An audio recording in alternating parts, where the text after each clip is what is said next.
गडोगडचे राजे आले वंजा घेऊन गेले रे. नाही इथं बापा वंजा नाही, इथं वंजा नाही. नाही गा.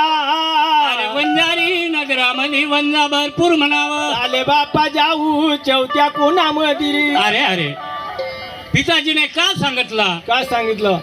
कर्जा म्हणे बापा तिसऱ्या कोणाची वंजा नाही इथं वंजाच नाही. दादा त्या चौथ्या कोणाला म्हणावं. जाऊ बापा चौथ्या कोणात.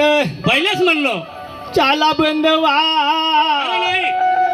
वंजा नाही बापा या तीन कोणात रे. चौथ्या कोणाचं नाव नाही घ्यायचा. आम्ही तिसऱ्याच कोणाला वंजा आम्हाला भरपूर मिळणार. बंद वार्य. पहिलेच म्हणलो का ज्योतिबा आम्हाला साथ देऊ शकत नाही. माझं मन काही गमत नाही बंदवा. काही हरकत नाही पण आम्ही चौथ्या कोणाला येणार नाही दादा. जातो बापा चौथ्या कोणाला निघून. तू चौथ्या कोणाला निघून जाते. राजा बापा तुम्ही माझी वाट पाहत. किती दिवसाने येशील तू. येईन बापा एखाद्या महिन्यानं म्हणावं. 1 महिन्यात जर आलास तू जर पहिले आलास तर आमची वाट बघत राहशील. हो आम्ही जर पहिले आलो तर आम्ही वाट बघत राहू. हो ना.